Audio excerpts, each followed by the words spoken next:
Hello everybody and welcome to the Hayseed Night. Ah, yes. It's another visual novel that I found on itch.io. It's been a little while since I've actually played a visual novel, and this is just a demo. So I like doing these because I get to do like weird voices and shit like that, and most of the time the voices are terrible, but I still get to do little voices here and there, and I like it. But yeah, so I liked the art for this, so we're just going to jump right into it. Also, this does have voices. It does have voices, but in the way that I like to entertain, I've gone ahead and muted the voices so that way I can do the voices. I know that they did it better. Obviously, they did it better because they voiced the thing, but for the purpose of this video, I'm going to go ahead and do the voices. No insult to the people who did the voices. I actually played a little bit into it, and you guys did great on the voices, but this is just because this is the way that I usually play these kinds of games. But anyway, like it says, this is the first development demo, and you can contact them on Twitter. I'll probably go ahead and link their Patreon and Twitter down in the description below, so if you like the look of this game, you can go throw some money their way or throw some support their way. Either way, that's how you do it. Okay, anyway, this is hard. Harder than I would have thought. Coming back, I mean. I've been walking for who knows how long, but here I am, so let's see how AreYouGaming's changed in my absence. Hirub, so good to see you. The Royal Pathway, fancy as ever. People, tiny people. Gods, I still hate you all. I swear that if someone so much as looks at me twice, I'm leaving and not coming back. For real. Seriously. No? No looking at me? Really? How can you ignore this big hat? Do you even know who I am, you witless bunch of fop-doodles? Fine. Whatever. I guess it's been longer than I thought. Leave the whole fame and glory thing to the people who actually deserve to be mentioned. Like me. After all, I'm basically doing charity work here. There's no reason for me to come back. I should have just stayed out of Akazor forever. I should have learned not to care about the things they say about that dumbass at this point. But the things they've been saying about him are just crazy. The Knight of the Upper Field. That's how they call him now.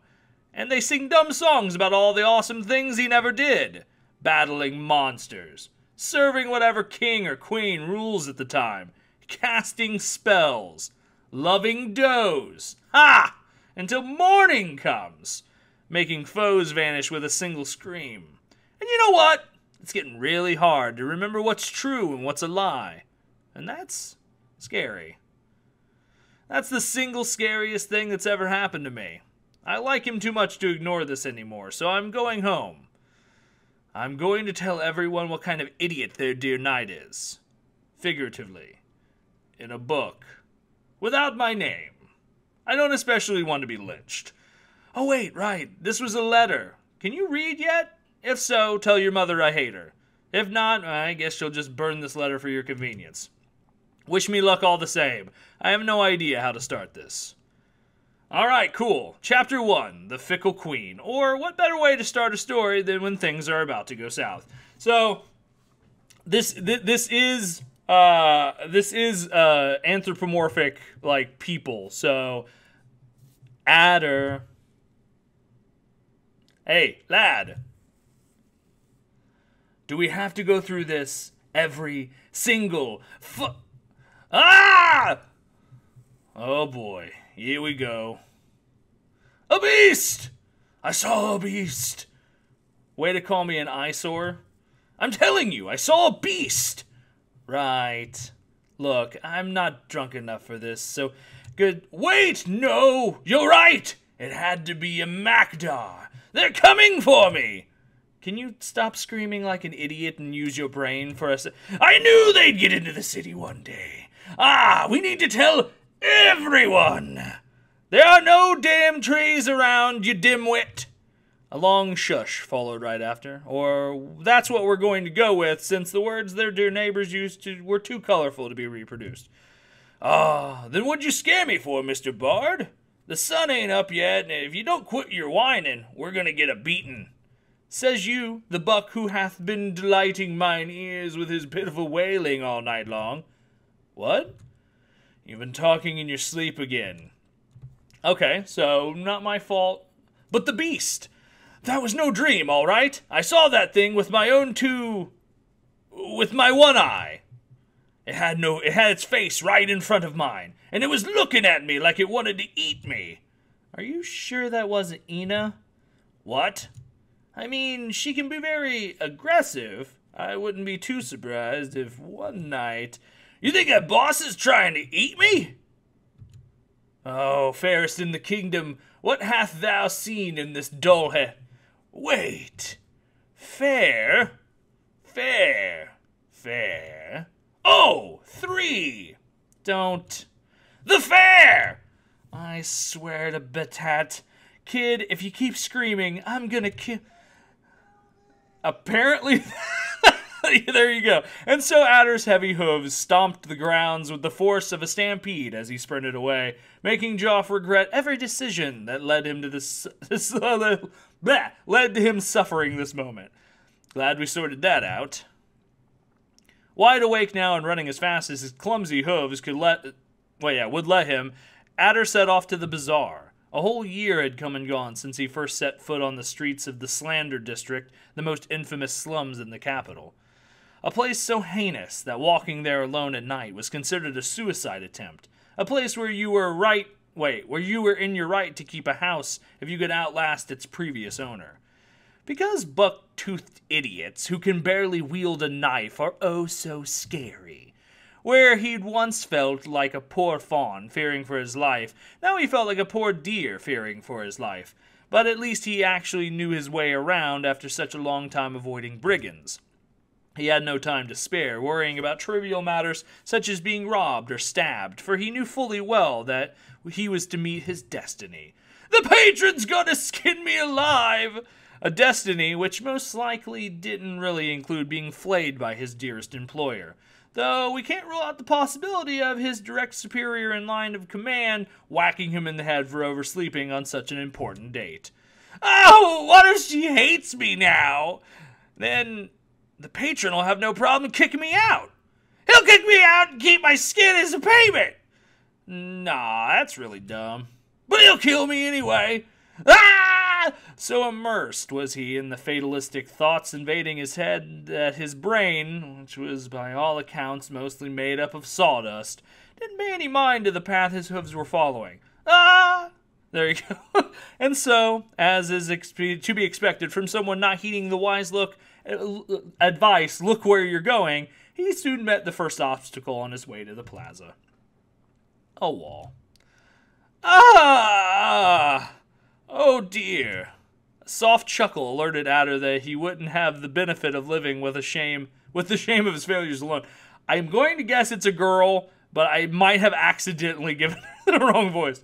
That was almost impressive. I truly thought that you were going to run straight through that wall for a moment. Ha!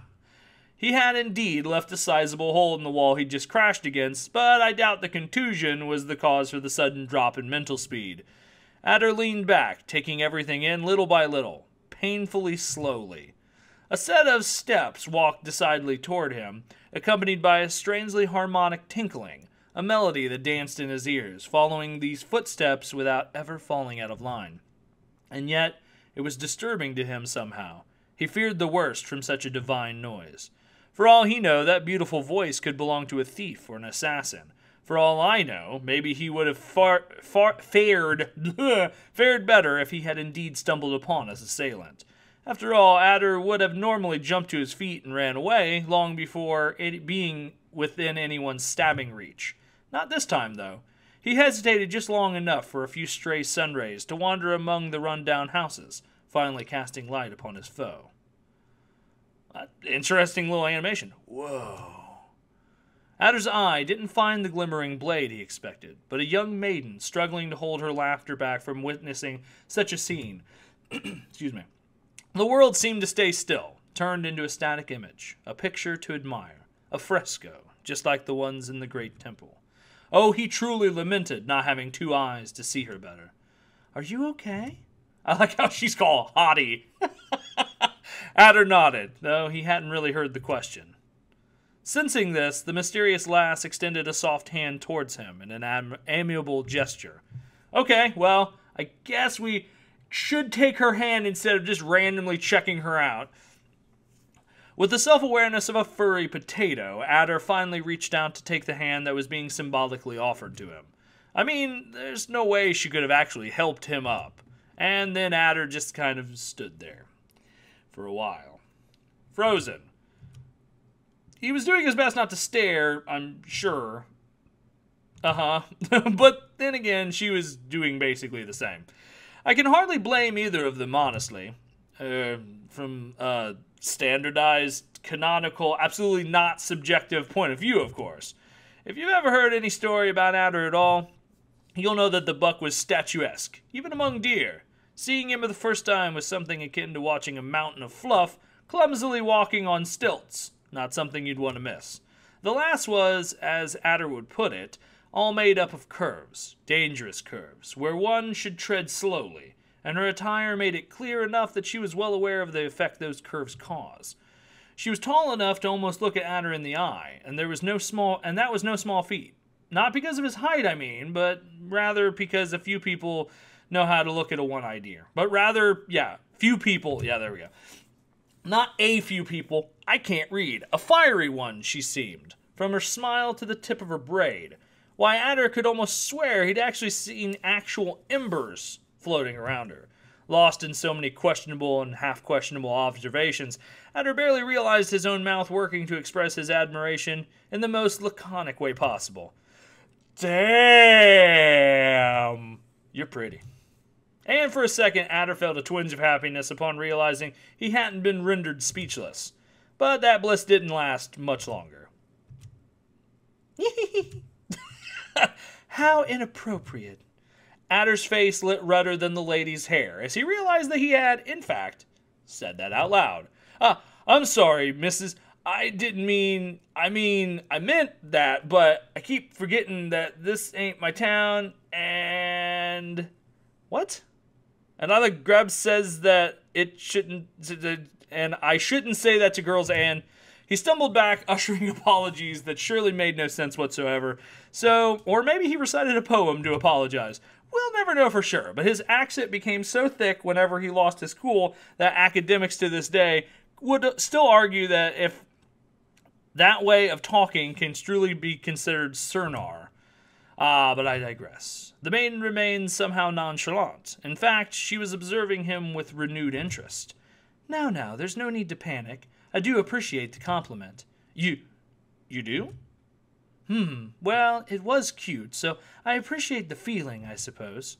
After all, a deer that dares say such words in public is very rare indeed. Unique, even. Say, haven't we met before? Adder could feel his fur ruffle under her stare. He did his best to look somewhat composed at the very least. Nope. Short horns, one-eyed.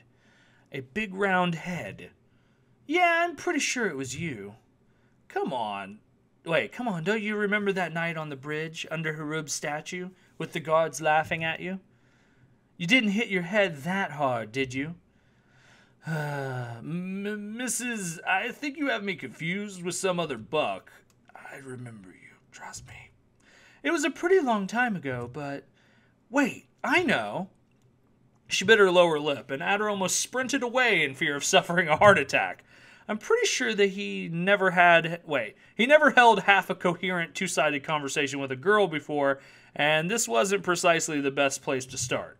His fragile heart could barely bear being around the opposite gender, and his still contused brain didn't have a clue of what to make of her strange words. She seemed really convinced of what she was saying, but Adder truly had no idea of what the heck she was going on about. Come closer. Who? Me? Almost asked the deer. Yeah, there was no one else hiding in the midst of dawn. I said come closer. Well, I only have one option, so okay. That's it. Wait, that's it? Come on, don't make me walk over there. Okay, but slowly. Boop. That's close enough. She slipped right under Adder's arm, uninvited, but not unwelcomed. Now, if you could get on your knees, And now you can get on your knee. You know what? Maybe you should see a doctor after all. Jasif, there you are. Give me a break. In less than a blink, her smile was back on her face as she turned to face the voice in the distance. It was some other doe, a similarly flashing clothing, hurriedly slopping her way towards Jasif, apparently. You called? We've been looking everywhere for you. And so you found me. Congratulations. Now, if you don't mind, Miss Rochelle's had us searching for hours. She wants you back immediately.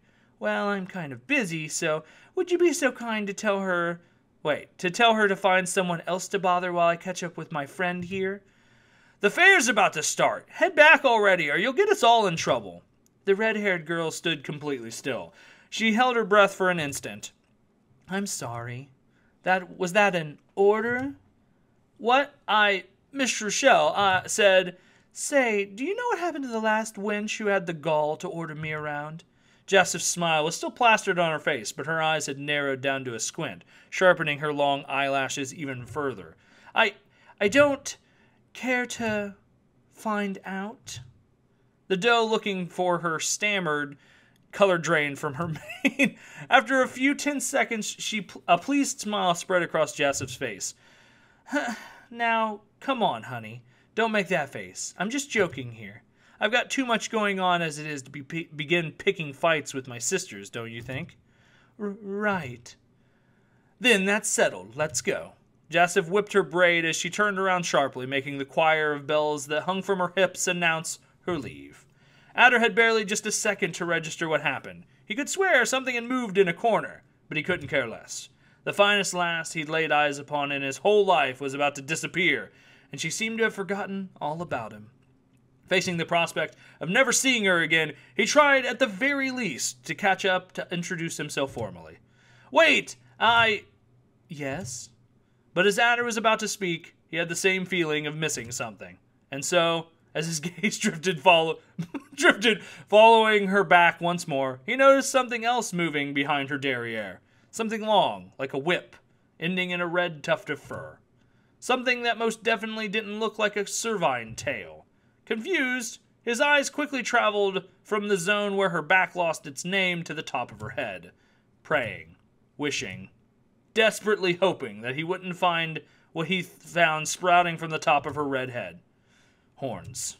Coiled black barren horns, longer than his own rack. Adder had to hold back a yelp. He'd been so distracted by the rest of her features that... No way! I wasn't looking at her, Adder yelled internally. Beads of sweat began falling from his temples as his face became even more flustered. There's no way! But as if meaning to aggravate his inner turmoil, Jasif smiled one last time with a mischievous glint in her eyes. Don't worry, I'll see you around. Handsome. I'm having a feeling that she's some sort of royalty. Adder was so many things. He was goofy, he was loud, he had a smile that could light up a town. He was gigantic, and yet, if there was a thing he'd never call himself, it was, no doubt, handsome. After all, a buck's worth may as well be as large as his horns are, and his were, well, tiny, almost childlike. So that offhanded compliment, that mere insinuation that someone found him actually good-looking, made his heart flutter. And by flutter, I mean it may as well have burst out of his chest right then. So, for just 1 second, he forgot that the lady in front of him was horned. For a moment, he forgot all the things he'd heard about gazelles. His face turned red, his jaw came loose, but had he been able to articulate, he'd have found he'd completely forgotten the ability to talk. He still knew how to do one thing, though. Apparently run. Well, there you go. This time, his shame was stronger than the wall. Alright, so with that, we're going to go ahead and pause here, and we will see what happens in the rest of this demo in the next video. So yeah, anyway, thank you guys very much for joining me. I am Flog. This is the Hayseed Night. Remember to hit that like button, comment, and of course subscribe. And remember to visit the page for this game, their Patreon, and Twitter if you want to give these guys some support as well. But thank you guys very much, and I will see you in the next video. Are you gaming? Well, you should be. So get out there, guys, and I'll see you in the next one. Bye-bye.